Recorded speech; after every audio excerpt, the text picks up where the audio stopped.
topic for today is what is soul? The term soul has no direct counterpart in Sanskrit or in general in Vedic philosophy, but there are two other terms which are often used, and these are Jiva and Atma.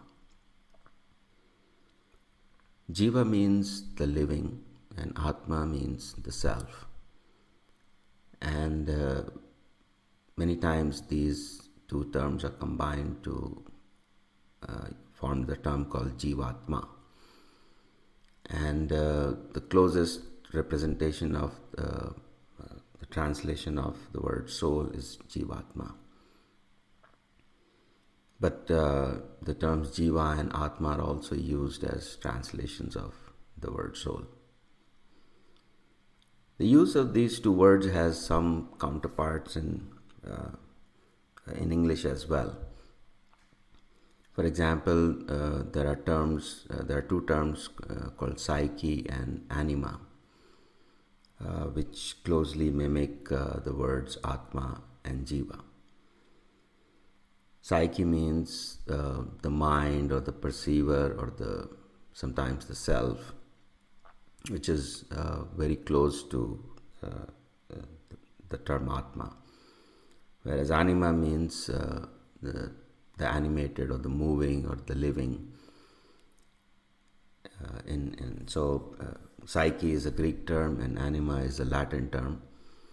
And so when we use these two terms, they have a slightly different meaning than soul. In that sense, we can combine them and say that what we mean by Jivatma is similar to what we mean by psyche and anima in a combined form.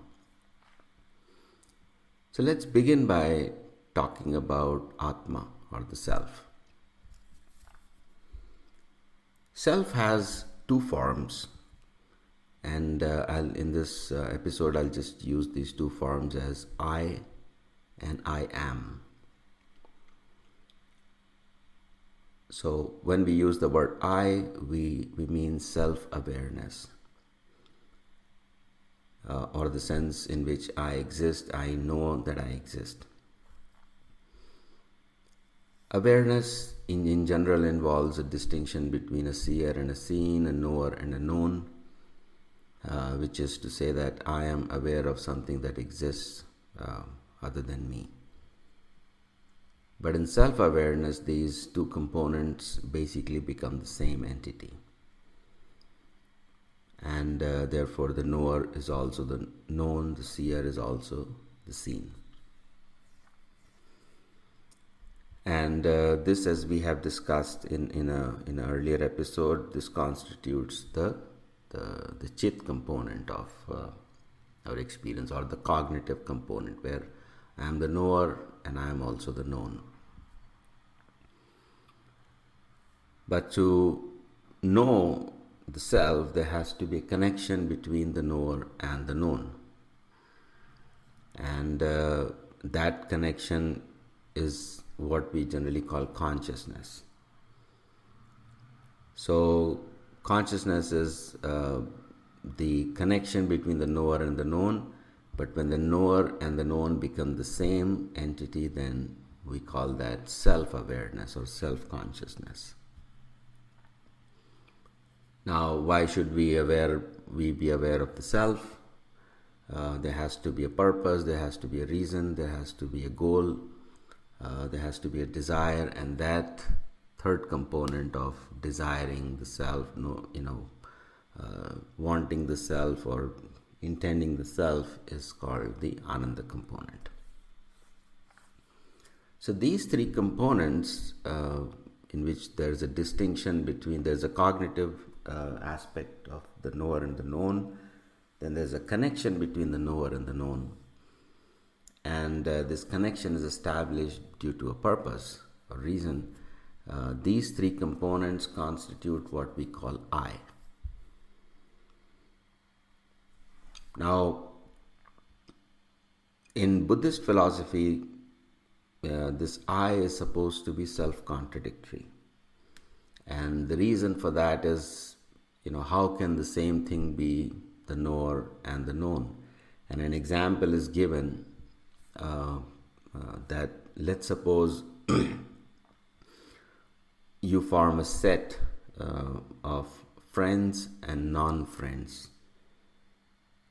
So you can say there's a set of people to whom I am friendly, and there's a set of people to whom I am not friendly or I am inimical to. And if you say that, then you ask the question whether I am in this set of friends or am I in the set of non-friends. And because friends and non-friends are mutually opposites, so and according to logic, if something is not X, then it must be X, and vice versa. So if I'm a friend, then I would be a non-friend. If I'm a non-friend, then I would be a friend. And the Buddhist answer is that I cannot be my friend because then friends are always different from me. So how can I be a friend? And similarly, I cannot be a non-friend because I cannot be inimical to myself, or I cannot be opposed or averse to myself.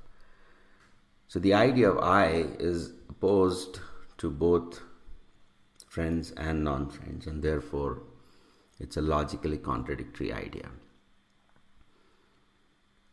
And this logical contradiction is resolved when we talk about, and so basically this logical contradiction involves a distinction between the knower and the known. And something establishes the connection between the knower and the known, and there is a purpose, a reason behind it. Now it's very hard to decouple these three aspects of I, to understand this contradiction. So we can also understand how these three aspects exist not in I but in I am, which is when the knower and the known are actually different entities. So, for example, we can say that, or I can say that I'm a man, I'm an Indian. Someone can say I'm American, I'm white, I'm black, I'm old, I'm young, etc. So there are many ways in which we can say I am, black or white, young or old, man or woman, and so on. So that's one type of I am.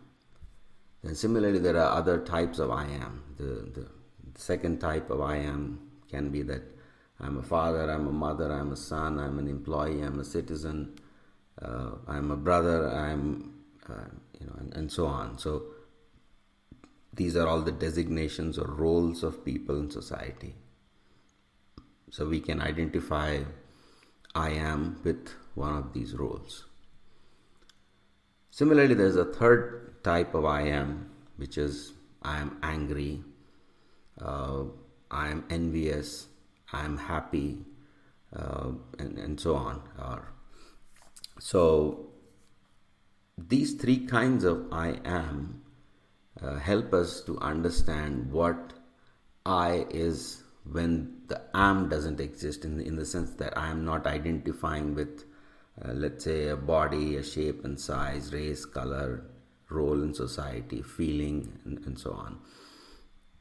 So the three forms of I am get combined in a way in I that we are not able to distinguish them. That's why I becomes so hard to understand. So to understand Atma or the self, we have to understand the different ways in which we can speak of I am, and then how these three aspects of I am, or three types of I am, exist in the sense of I. So this is the first notion of soul, which is called Atma, and we can also call it psyche. Psyche in the sense of mind or self-awareness, or somebody who's also a knower and a known.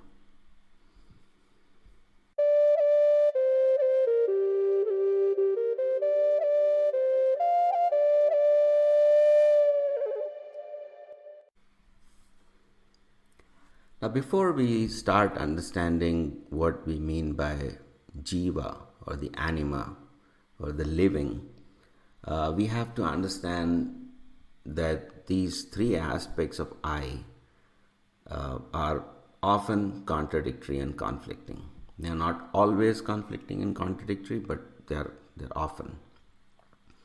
So, for example, you might have a desire, but your role in society might not permit it. You might have gone shopping and looking for a green apple, but all that you can find is red apples, right? So your cognition and your what you're seeing is contradictory to what you desire. Similarly, you might want to eat something, but you were probably sick, or you don't have taste, or and so on. So there are many ways and in which these contradictions arise. And most often what happens is that we have some desires, and we are not able to fulfill those desires. That's the most common form of contradiction, in the sense that people become unhappy, and which is understood as suffering, and suffering is the central problem to be solved, at least at a preliminary level, in all religious philosophies. So the question arises: how does suffering emerge, or what is the source of suffering? And the basic mechanism of suffering is that the cognitive capacity, the emotive capacity, and the relational capacity, these three capacities become contradictory. Not as capacities, because the capacity might still exist, but not in terms of I, but in terms of I am, right? So you might want to be in a socially important role, but you're not getting the opportunity to get that role. Or you might want to do certain things, but you might want to be a musician, for example, but you don't have the abilities to be a musician. And on the other hand, you might not want to be in certain situations, certain roles, and being subjected to certain experiences, but you're forced to do that. So that's the contradiction. So these three aspects of I am, which is we can call the cognitive capacity, the emotive capacity, and the relational capacity, these three aspects become contradictory. At least in this world. Now, there are many domains of existence in Vedic philosophy. So I just want to dwell slightly deeper into this point and explain whether what is the nature. What are the different ways in which we understand these contradictions. So the first domain of existence is the material world, and in this world, contradictions are the norm rather than the exception. And so very rarely would you see this situation where what you want, what you desire, and what your opportunities or circumstances are giving you are exactly identical, right? So most of the time what happens is you have some desire, it's partially fulfilled by the circumstances, and you have partial capacity to utilize those circumstances. Most of the time what happens is either I am into circumstances which are against my desire, or even if I am into circumstances that I desire, I don't have the full ability to do that or to use the circumstances. So there is a slight contradiction always in this world. Very rarely you will get a situation in which all these three capacities are compatible. And that contradiction basically forces a compromise. Now the nature of the compromise is, let's say, you desire something but you do not have the opportunity to obtain that. So what you would do is, for the time being, you'll compromise your desire. Similarly, you might have a circumstance, but you don't have the ability to deal with the circumstance. So you just deal with the situation as best as you can. So in that sense, you compromise again with your ability. The ideal situation would be to say that let me change the circumstance and be in a situation which is exactly compatible to my desire and to my ability, but you can't always do that. So in those situations, your desires and your abilities get compromised against a situation. Similarly, you might say that I don't have these abilities today, but let me acquire these abilities using the present circumstances. So then you develop those abilities and say, let me build an ability that can deal with the circumstances, in the sense that I can control my situation, or I can enter a situation which I can control. Similarly, you can say that I don't like certain things today, but I can develop an appetite or a liking for certain things. So let me develop my liking. So in all these ways, there is constant compromise and tussle going on between these three aspects of the I am. And therefore, sometimes you dominantly identify with yourself as I am a certain race, color, age, and so on. And sometimes you say, I am in this situation, therefore I have to act according to the situation. And then sometimes you say, I want to be in some other situation, therefore let me use this situation to get into the next situation or obtain what I want to get. So this pattern of change is called dominant and subordinate, or I use the term dominant and subordinate, but this term comes from the three modes of nature, which is also called Prakriti, in which there are three modes called Sattva, Rajas, and Tamas, and sometimes Sattva is dominant, sometimes Rajas is dominant, sometimes Tamas is dominant, and when one of them goes dominant, between the other two also, there is one dominant and the other one is subordinate. So the same dynamic holds between the three aspects of the I am, or the soul. And sometimes we are driven by our emotions, sometimes we are driven by what we see as reality, and sometimes we are driven by our sense of duty, responsibility in the current situation. But because these three things are always in a conflicting situation, or most of the time in a conflicting situation, therefore the material world is said to be a very difficult place to live in.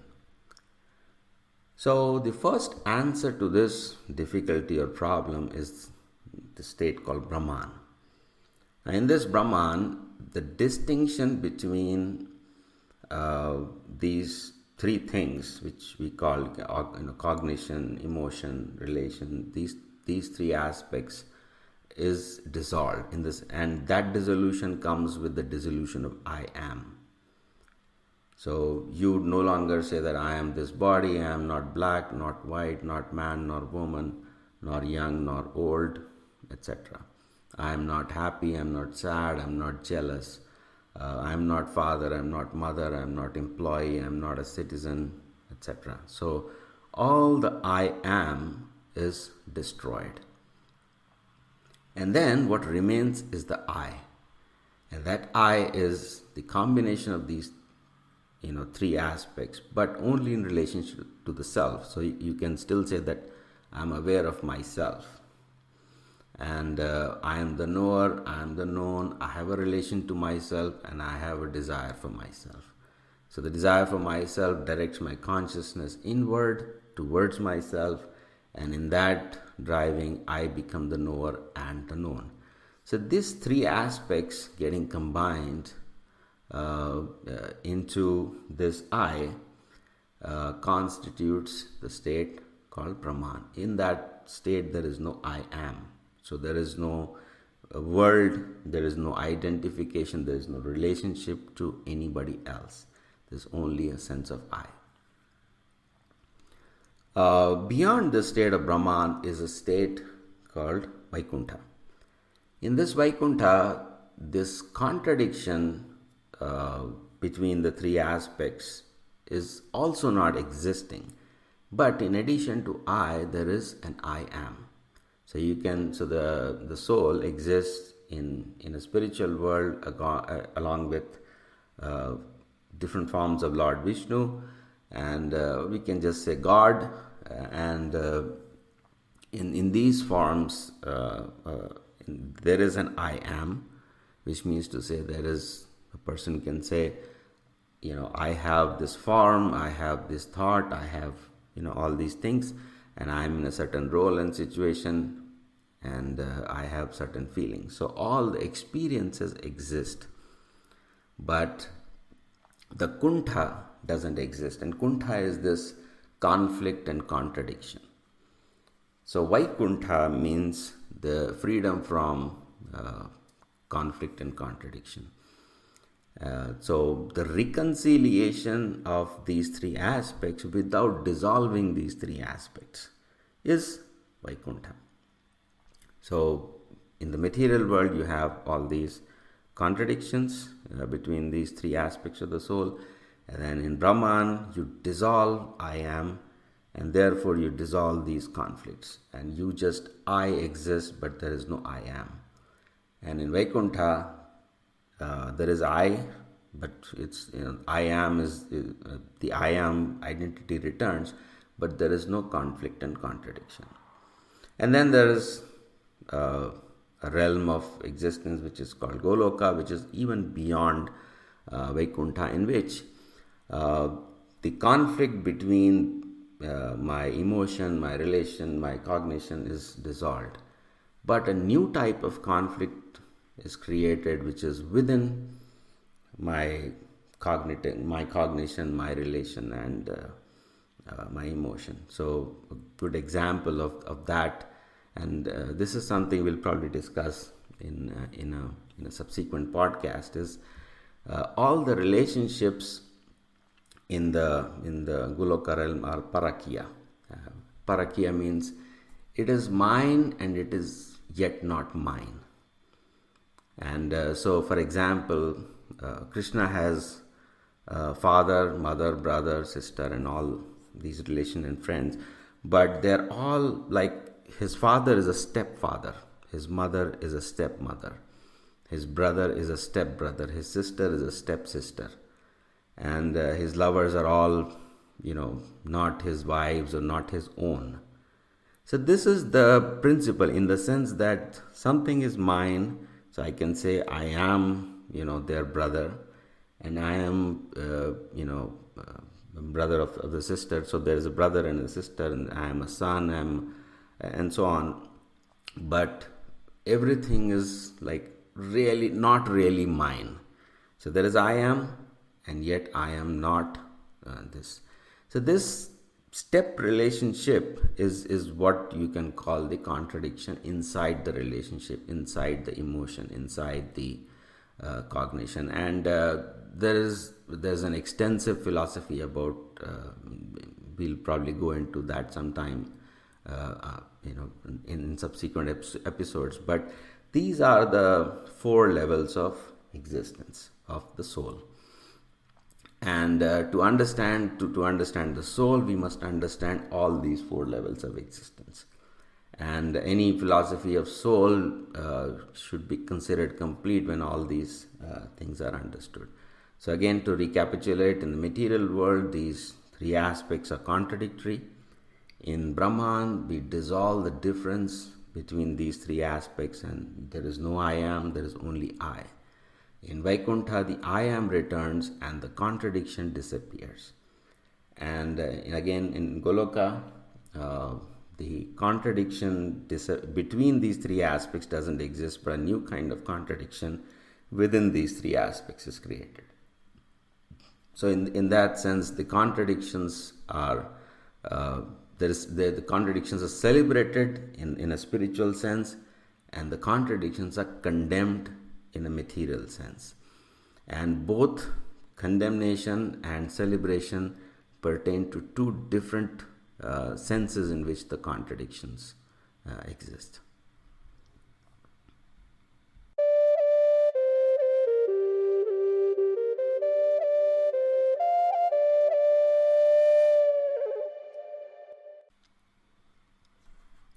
Now, when we understand that uh, there are contradictions in experience, if there is experience, and sometimes the contradiction is resolved, and sometimes it's exaggerated. So when even when the contradiction doesn't exist, there is, and that contradiction is resolved because the knower and the known are the same, or my capacities and my circumstances and my desires are identical. So if there is a desire, the soul is automatically transported into a situation uh, which is compatible with that desire, and his body changes, or his capacity of cognition changes to meet or fulfill that desire. So there is no situation in which you are ever frustrated. So the choices of combining these things, uh, which is cognition with emotion with a relation, this choice is essentially constitutes what we call jiva, or anima, or the living. Now, we always try to do the best we can, given whatever the experience the jiva is afforded, which means to say that if you are in a bad situation, bad circumstance, you'll try to get out into a situation which you are able to handle better. But if you can't, then you'll try to find the best way to handle that situation. So whether these three aspects are going dominant and subordinate, or whether one aspect is able to select and choose the other aspects, or one of these three aspects becomes dominant and the other ones are subordinated, all these different forms, or you just select yourself and say that I'm not going to bother about I am, I'm just satisfied with I. All these constitute different classes of choices. So in this material world, our choice is how to compromise the best. In Brahman, the choice is I exist and I am only going to choose myself. I don't want to choose anything else. In Vaikuntha, the choice is, based on my desire, what's the most appropriate situation, and what's the most appropriate capability. So you can choose the best type of experience that you want to live. And in Goloka, there is always a conflict. So you can say sometimes something is mine, sometimes it is not mine. So because of these contradictions, sometimes the mineness or the association with that identity is dominant, and sometimes the non-association with that entity is dominant, right? So because of the sense of mind, there is some boldness in the relationship. This is mine, I am entitled, I am this is my friend or my lover or my relationship, my father, and so there is sense of this mindness. And then there is also this sense of non-mindness, which is they are really not mine. So there is some shyness in the relationship. So sometimes this boldness dominates and sometimes the shyness dominates. And this is the tussle between in everything. So which one dominates also becomes a choice, right? So what we mean by living or jiva is this choice, which is different from I. And the I is living, but the notion of living is choosing. And the notion of choosing comes from the fact that there are lots of possibilities to choose from, and then because you choose one of these possibilities, that choice and the best choice that you can make or you want to make in that situation becomes the essence of choice. So in the material world, choice mostly means compromise. You are not getting exactly what you want, but you might be getting close to, in the best case scenario, you might be getting close and you tend to remain happy. But most of the time, it depends on different people have different experiences with their life, and some people have more conflicts and in their life, and some people have lesser conflicts. And so according to that, they make the best choices.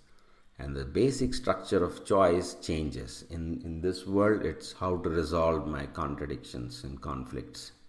And in Brahman, the structure of choice is I have no conflict, no contradiction, because it's just me. I select myself and I reject everybody else or everything else. And in Vaikuntha, the choice is what is the thing that I want, which situation which I want to be, and there is, and I'll resolve the material conflict in the sense my emotion, my relation, my cognition. This is not contradictory, and there is no inner contradiction within emotion, right? So there's a clarity of emotional relationships. For example, you can say I am the servant of the Lord. There is no doubt in that. But in Goloka, all the other relationship exist in which there are a lot of doubts. For example, we talked about this Parakiya relationship. So Krishna has girlfriends, but he is not married to them, and sometimes they are married to other men. So there is this contradiction. She is mine, she is not mine. He is mine, he is not mine. And depending on the context, this keeps cycling. Similarly, Krishna has a stepfather, a stepmother, stepbrother, stepsister, and there is always a conflict. She is mine, she is not mine. He is mine, he is not mine. So the nature of choice changes in all these four domains. And therefore, what we mean by jiva is the living entity, and by living, essentially, we mean choosing.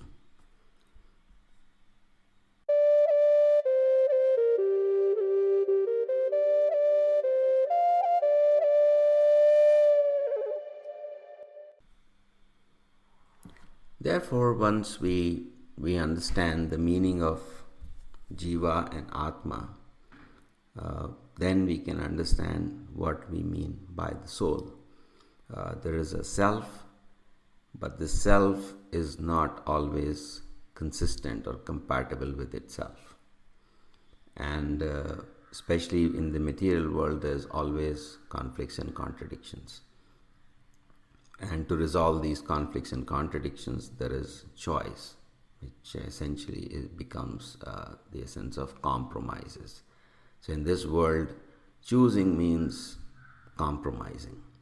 What types of compromise you consider the best type of compromise.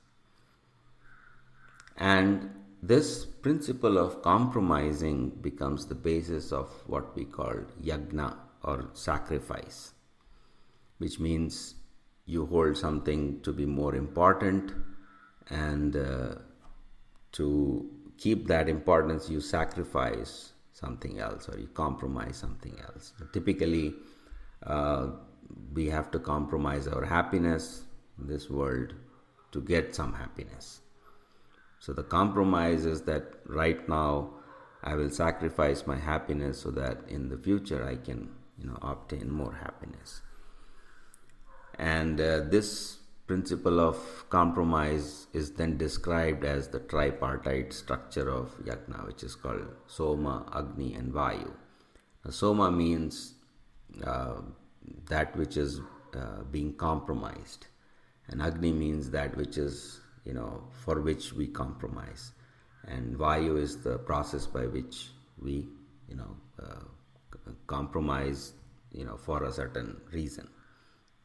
So this structure of Yakna is presented as offering into the fire, and while offering there is an action, right? So for example, if you throw rice into fire, then fire is the principle for which you are compromising, and rice is the thing that you are compromising.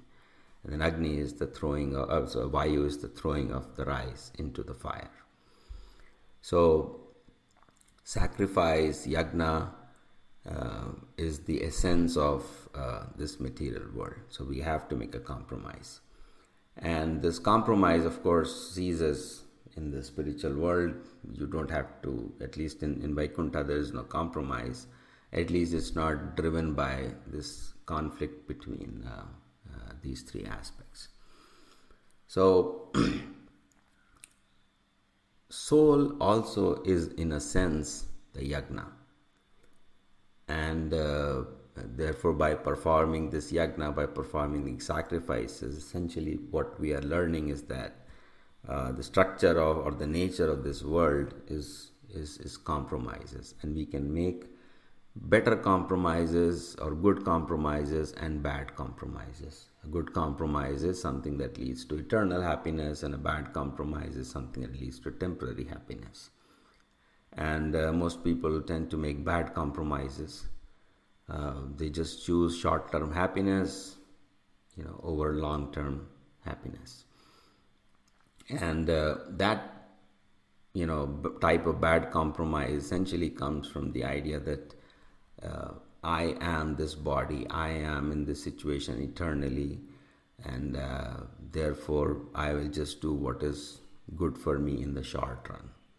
So spiritual life means realizing that the soul is eternal, which means the Atma is eternal. And when the Atma is eternal, then it should seek a permanent solution to the problems of life rather than temporary solutions. And once this Atma is realized to be eternal, then the jiva, or the choices that we make, the life that we live, becomes adapted or is altered to long-term compromise, or sacrificing in the short term so that we get long-term happiness. And this process of sacrificing the short-term happiness or pleasure for the long-term happiness becomes the essence of yagna or religion. So these two aspects are, the Atma and the Jiva. They are, or by which we can call the Jivatma. This principle of Jivatma is universal in Vedic philosophy, right? So God is a soul, and material energy is a soul. Individual entities like us, we are souls. So everything is a soul, and and the soul, in terms of Atma, we can say that it is these three aspects, and then it has certain energy or the capacity to make choices, which is to say that what should I compromise and for what should I compromise. So this process of life essentially defines what we mean by yagna, or sacrifice, or life itself. And that process of sacrifice and in this world, of course, compromise, that is the essence of being the soul.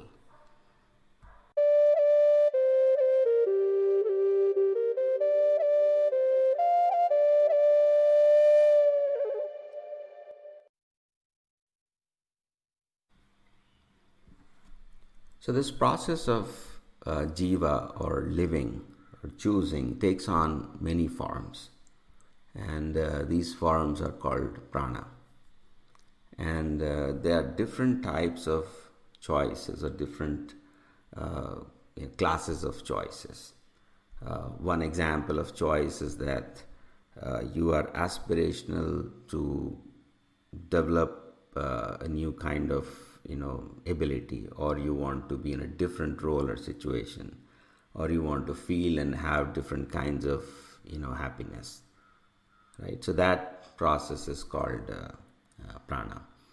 And then there is a process where I want to exit out of my current situation. I don't want to feel the same things that I'm feeling, or I don't want to be in this current type of ability, body, and material acquisitions or material state and things like that. So wanting to go to something better is prana, and wanting to exit the current situation is apana. Then sometimes you don't want to get out of this situation and you don't want to go to another situation.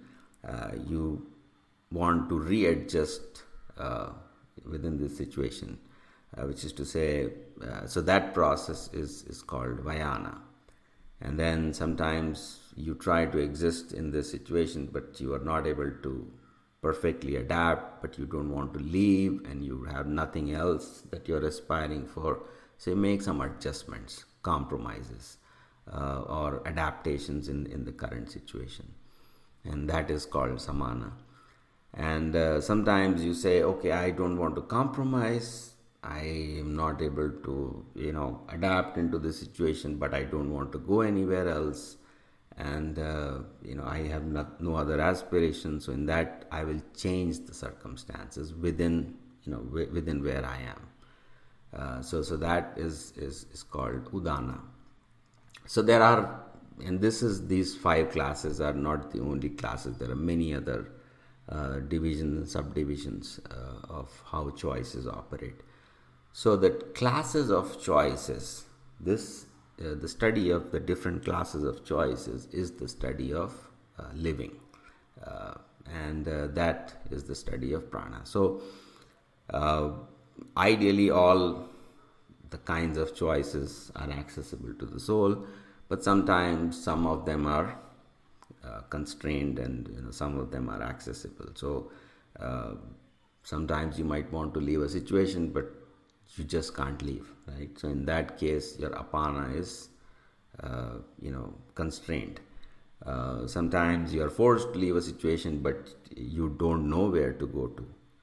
What's the next state of being or situation you want to be in, and that time your prana is constrained. So your life is pushing you out of this current situation, but I really don't know what I want to get into.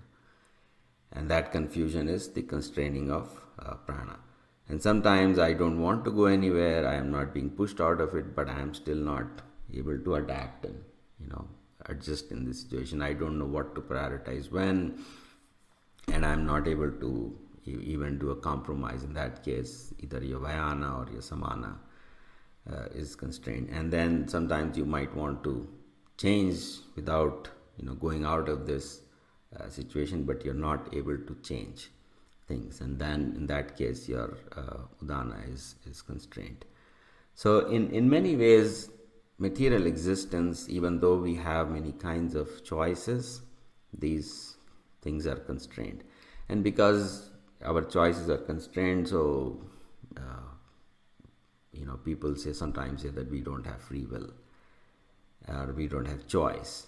And what they're really talking about is that I'm forced by circumstances, many times I'm not able to do certain things. But the choice actually never disappears, because the death of choice would be the death of life. So there is absolutely nothing called, material existence which is determined, predetermined. There is always choice. And the choice is because it is being forced by something else. Like if you are, given tasty food, but you're sick, so you can say that I really have no choice, I can't eat it. Or sometimes you're given one type of food, but you really desire something else, so you don't eat as much, and you say, I really don't have choice. So people can say that I don't have a choice because they're being forced to compromise. And because everything in this world, by and large, is compromises, therefore you can say that I am really not having a choice. But we actually have the choices in many forms. So for example, if you're in a bad situation, somebody may tell you, you have the choice to leave. And then you might say that, but I don't want to leave. And that is essentially your choice. You're wanting to stay in that. Or you might say, I don't have a choice because I have nothing else to go to. Then somebody can say that, well, find out where you want to go to. And you might say, I really don't want to do that. And that is your choice. So, choices always exist. And it's up to us, or the process of life is basically you choosing what type of choices you want to make. So, choosing the type of choice itself becomes a form of choice. So, for example, if you have these 5 types of prana, one of the prana 5 is always dominant.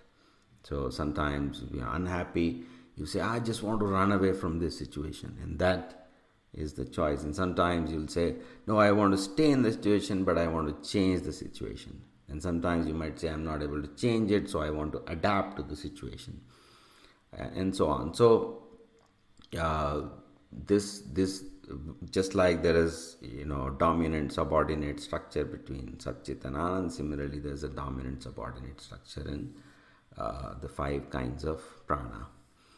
And so that dominant subordinate structure essentially is what we call choice, and that choice determines what we prioritize. For example, Sat, Chit or Anand.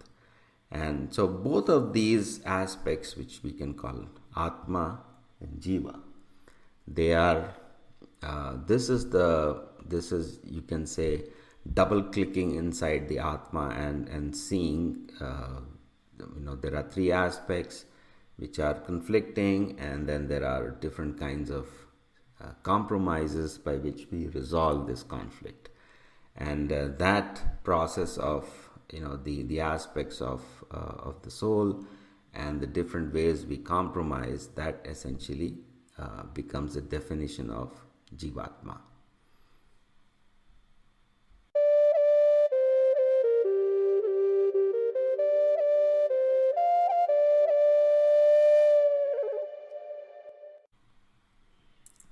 Now, whenever we make a compromise, an adjustment, we are not really satisfied with that compromise. And therefore, one of the basic injunctions about these compromises is that we should balance them. So sometimes you are giving priority to your feelings and you're saying that I'm going to do what makes me feel happy, or makes me less sad, or makes me less angry. And I might not do my duties if I'm upset, or I might overdo my duties if I'm excited about it. Sometimes I might say that I will leave this relationship, and sometimes I may say I want to enter that relationship, and sometimes you might say that we'll compromise in this relationship. So none of these situations, because of the nature of conflicts, is completely satisfying to the soul. So how do you live in this world? And the general principle is that you balance all these things, right? So the idea of balance comes from this notion that none of these situations are perfect, and I'm being forced to compromise something in each situation. But we can try to balance these compromises. So sometimes one aspect is dominant and the other one is subordinate, then you flip it. You have the other aspect become dominant, and which was previously dominant now becomes subordinate.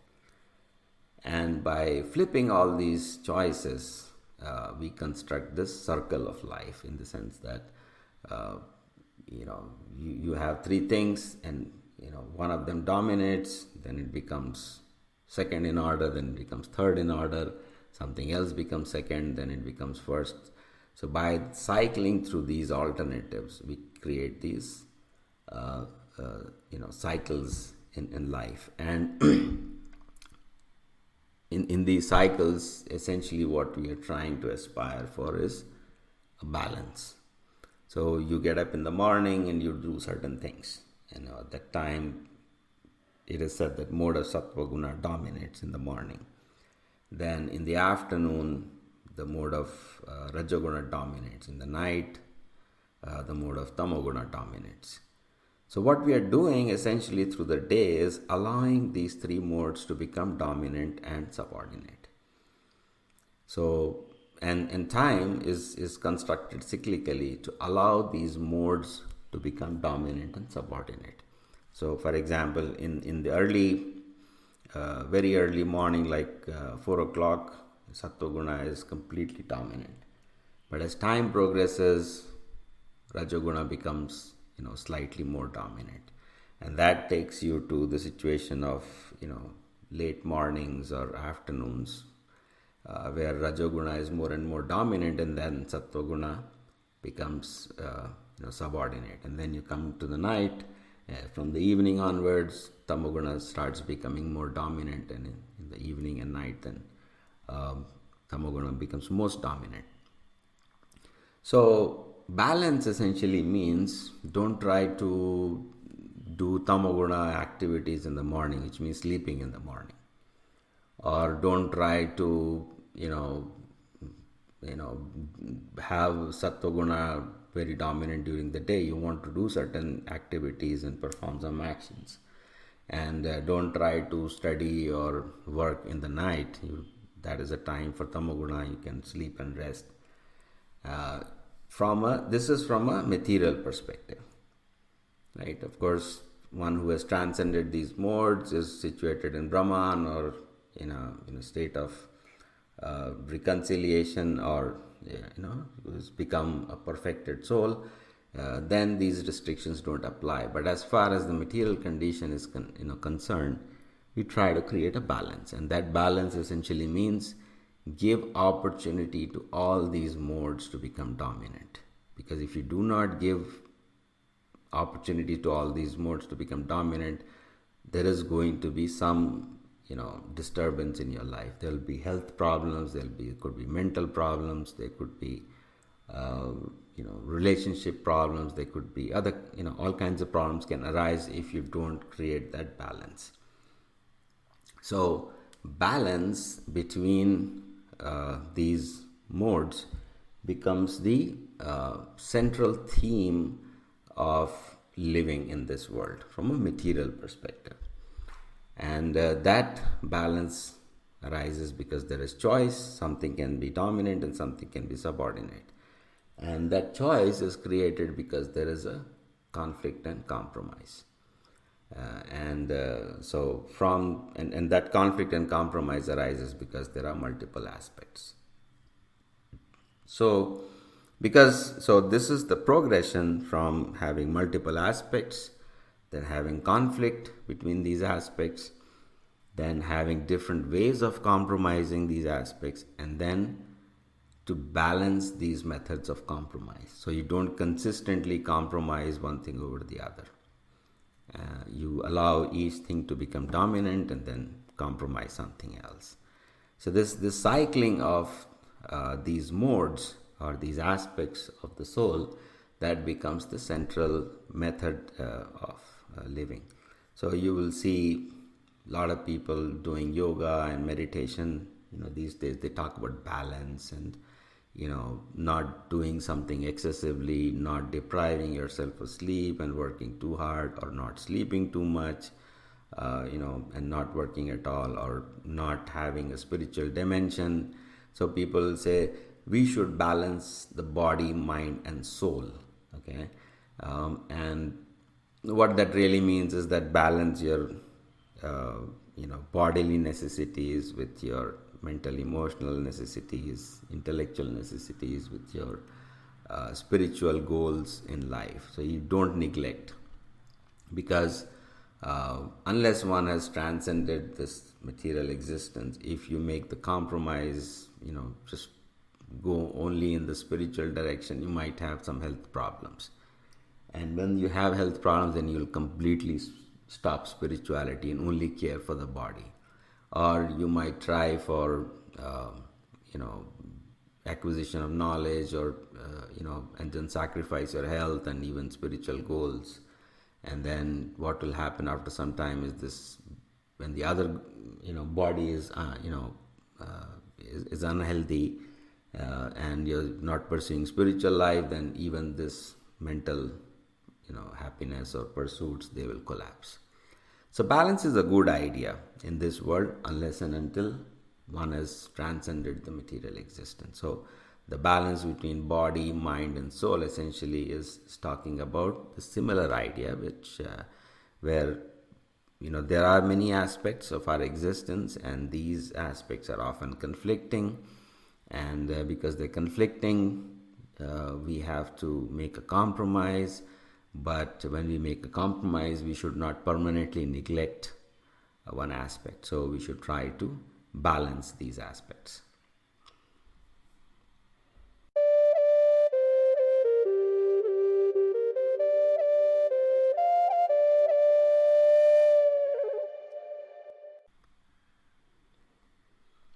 Now, the idea of balancing is a very heuristic construct, in the sense that we can call this as a general principle of leading life. But even when you are balancing, you might, for example, say that, oh, I'm going to work in the night and sleep in the afternoon, and so on. So there are many ways, this balance underdetermines what life should be.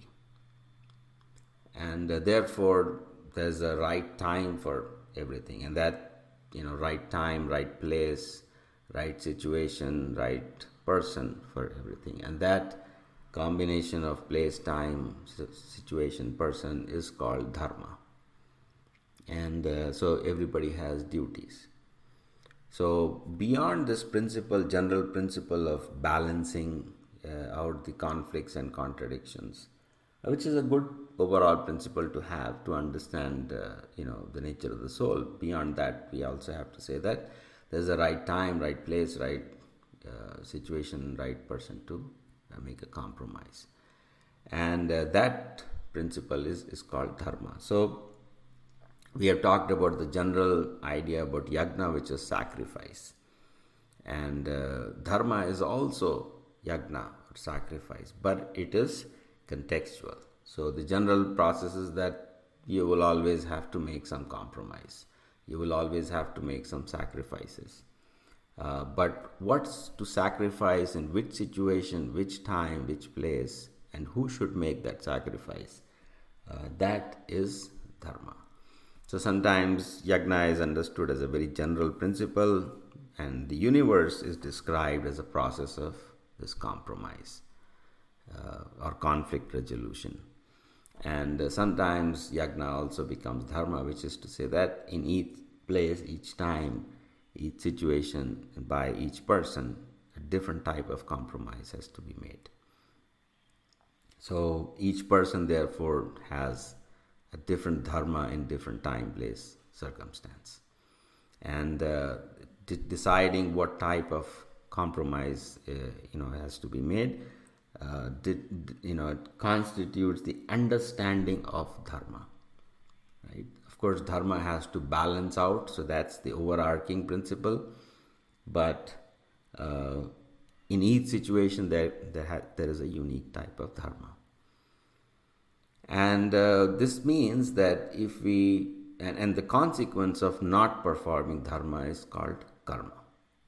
So if we make the wrong sort of compromises, or we don't make a compromise at all, or we compromise too much, in all these situations, dharma is violated.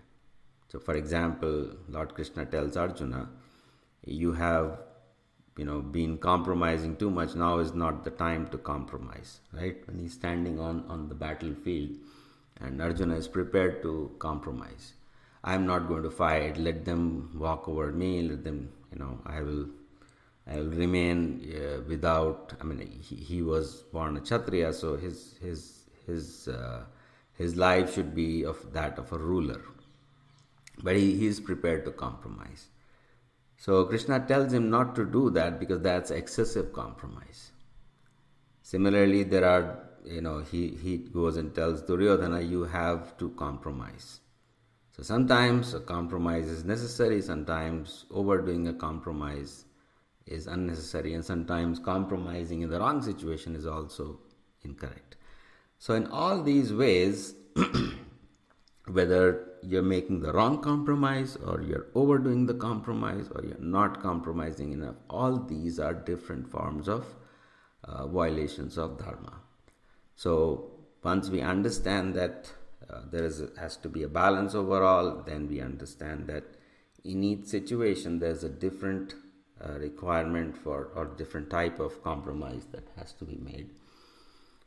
Then we begin to understand dharma. So, and once we begin to understand dharma and we can practice dharma, then the soul gets freed from the consequences of the actions. Now, the nature of this world is that we always have to compromise. So, dharma doesn't mean perfection. For example, two principles of dharma are truthfulness and kindness. So in Sanskrit there is a saying, Satyam bruyat, priyam bruyat. Speak the truth and speak it pleasingly. And don't speak unpleasant truths and don't speak pleasing lies. But the fact is this, that you cannot practice this principle because there is a conflict. Whenever you have to speak the truth, sometimes it may be unpleasing. Now, should you prioritize the pleasing principle and not say the truth, or should you speak the harsh truth? That's a compromise. So sometimes when you speak the harsh truth, people might be offended, people might be upset. They might say, oh, you're hurting my feelings. But you can say that, oh, I'm just speaking the truth. But if you constantly keep speaking the truth and you hurt a lot of people's feelings, then they might run away and then you won't be able to speak the truth at all. So there is a certain amount of situational compromise where you say, sometimes I'll speak the truth, but I'll try to, speak it as pleasingly as I can. And sometimes I might not speak the truth or, focus more on the pleasing aspect and then speak the truth. So this is the nature of dharma. It's extremely dynamic. Which situation requires which person, in which time, in which place to do what. And so dharma is not at all easy to understand. And people sometimes assume that religion is sort of this universal principle of course there is a universal principle of transcendence, there is a universal principle of the Lord, but that universal principle also has to be applied in different ways by different people in different times, places and circumstances. So this contextuality of dharma, how that principle of pleasing the Lord or performing a duty or maintaining inner balance or getting a balance in life, all these things have to change situationally. And that situational understanding it comes with time, it comes with practice, but it's a long drawn process of understanding what is the right thing to do in that situation. And once we understand what is the right thing to do in each situation, then the soul automatically becomes free from karma.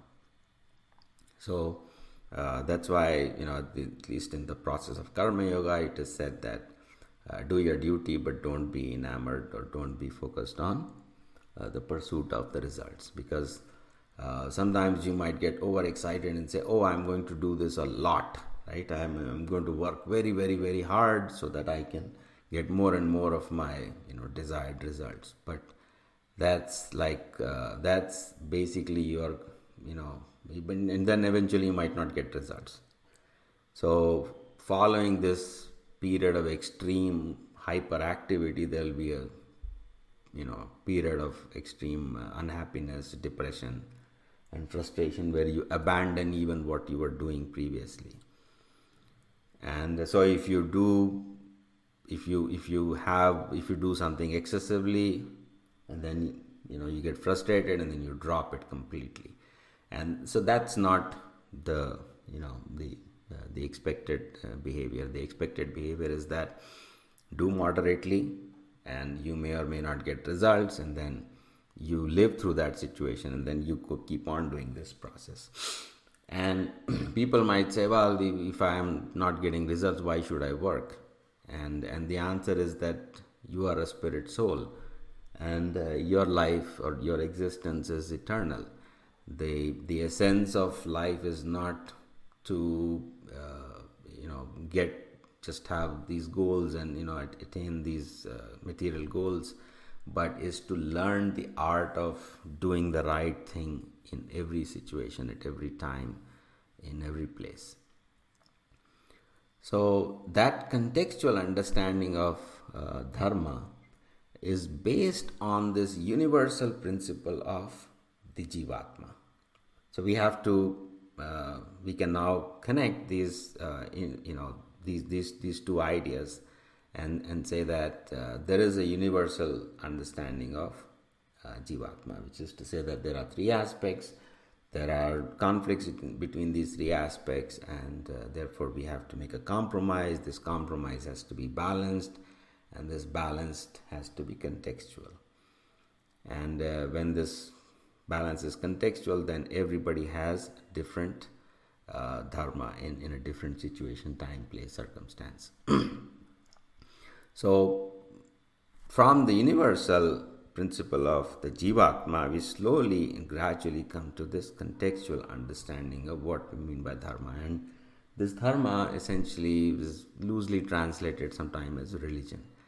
But dharma is duty, and the nature of the soul is the jiva and atma, the self and the living, and the process of living is choosing. But since the choices are contextual and different in each situation, therefore for everybody you can say there's a different dharma.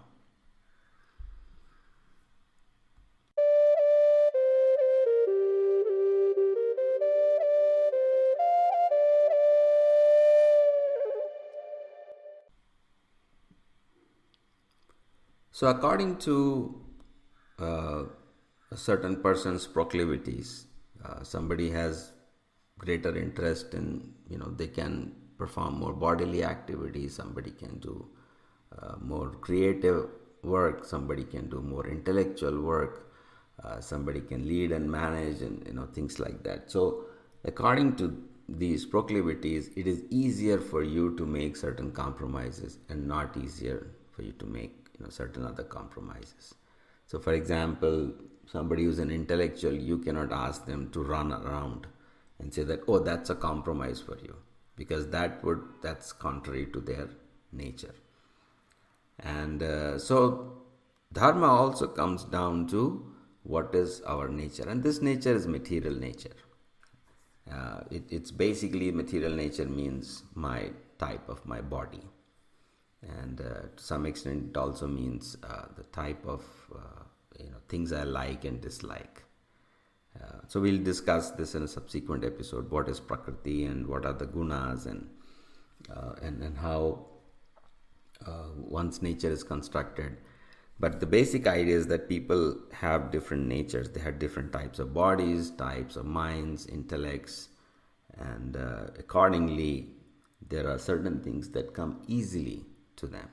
That means to say that the compromises are easier. So the types of compromises they are advised to make are the ones that are easier for them. Because if you give somebody a very difficult compromise, somebody is not philosophically inclined, and then you give them deep philosophical points which involve a lot of hair splitting, linguistic analysis, conceptual analysis, or so it's going to be very difficult for them. So asking them to make that compromise is not effectively going to work, because they might, even if they make some compromise for some time, they might not be able to do that for a long period of time.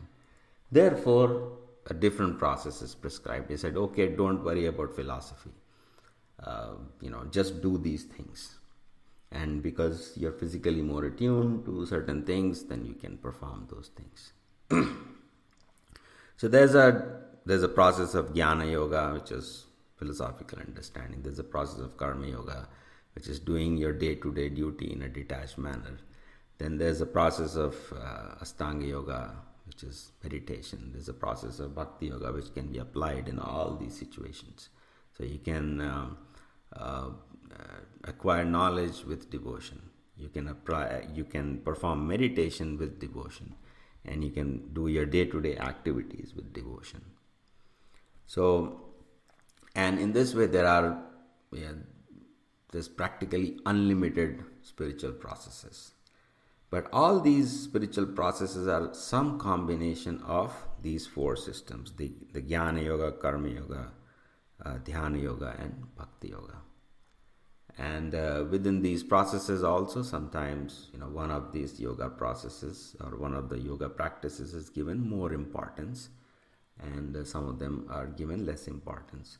So, for example, just to practice devotion or bhakti yoga, it cannot be fatalistic or fanatic understanding of religion. It has to be based on a proper philosophical understanding. So philosophy is an essential part of that. Otherwise, if you don't have this philosophical understanding, then you will yourself make the wrong compromises, the wrong choices.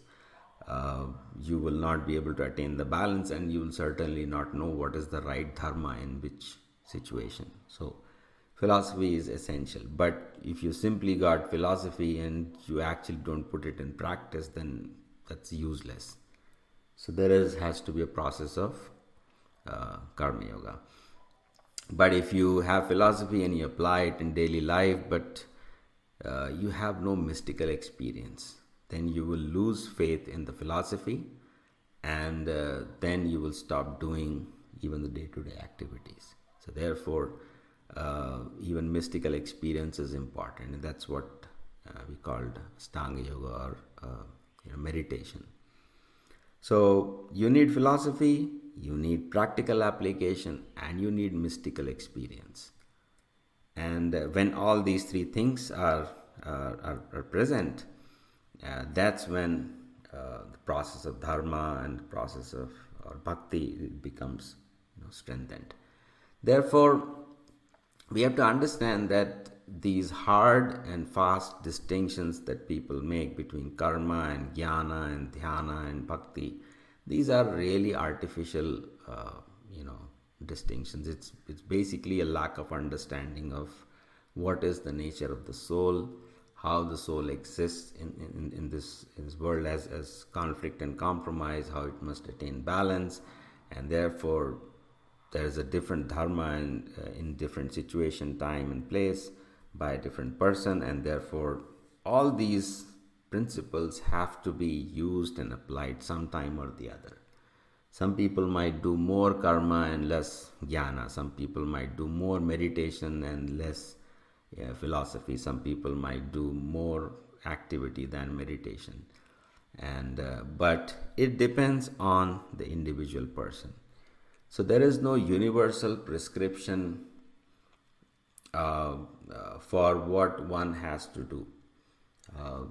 To an extent, one can seek guidance based on their nature and from a spiritual master or guru.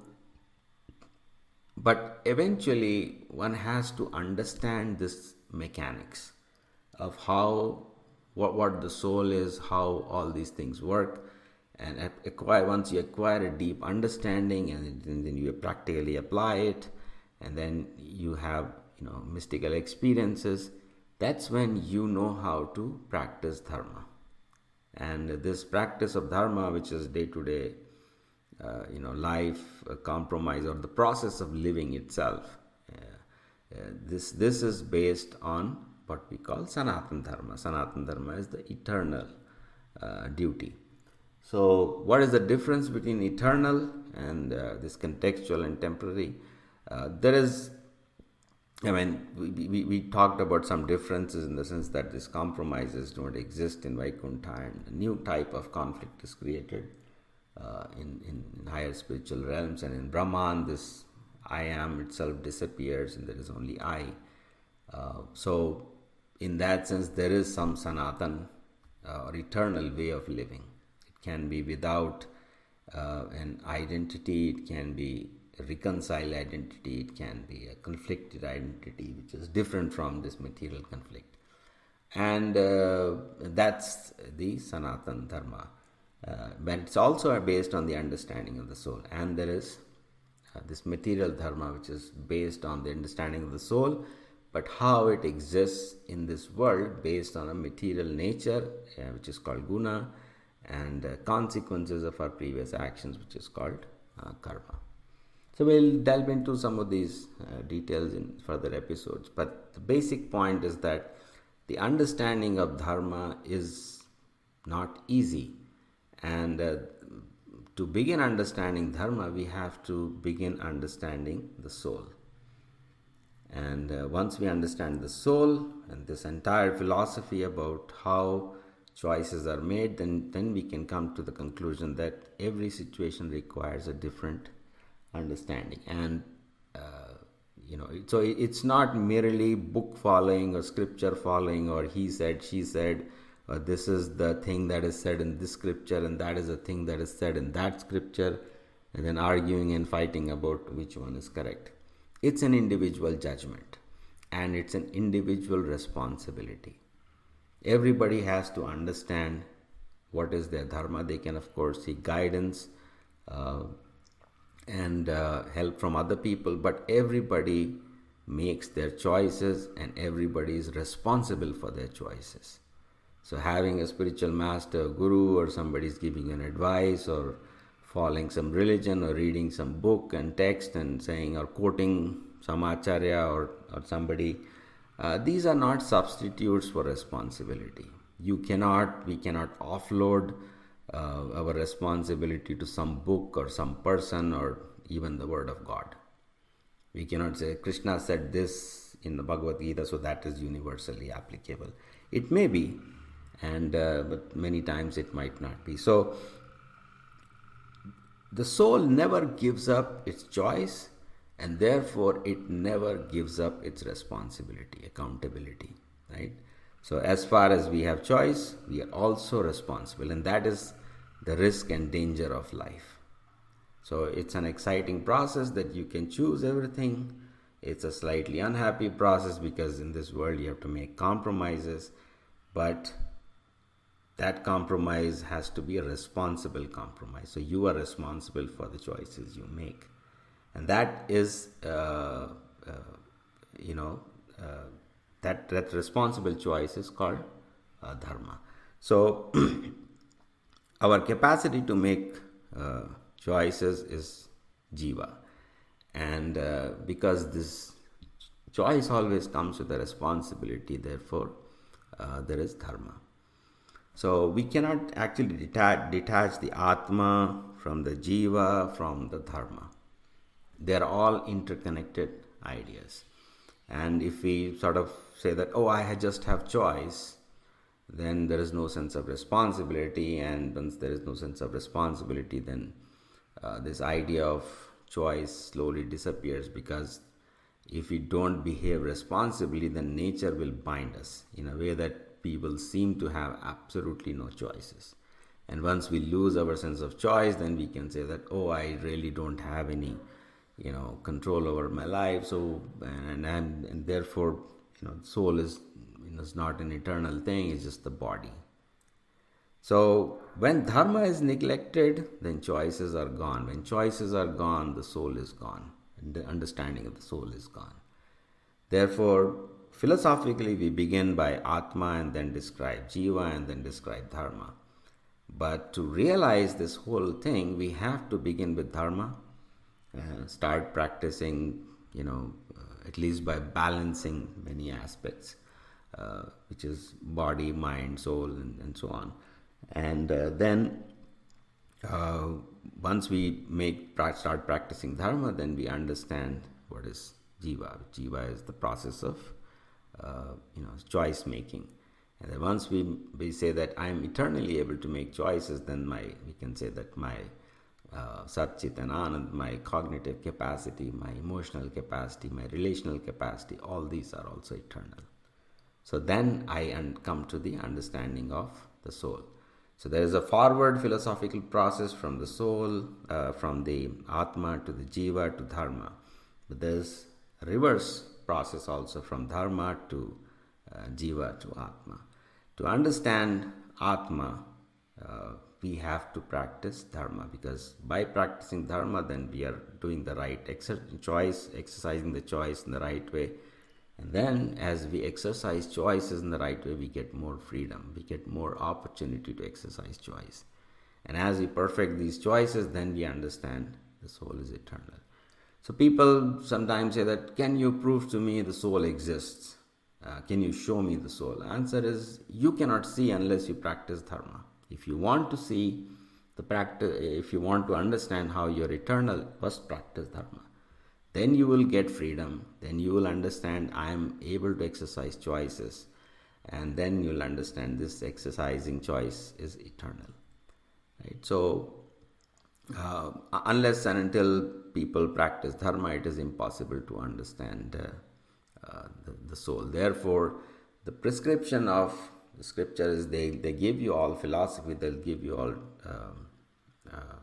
descriptions, but the essence of the soul is there is choice, and because there is choice, there is responsibility. If you don't act responsibly, then the choices start shrinking. When they start shrinking, then we think we have no choice, and if we have no choice, then we are not, the soul doesn't exist. So practical realization of the soul means following Dharma.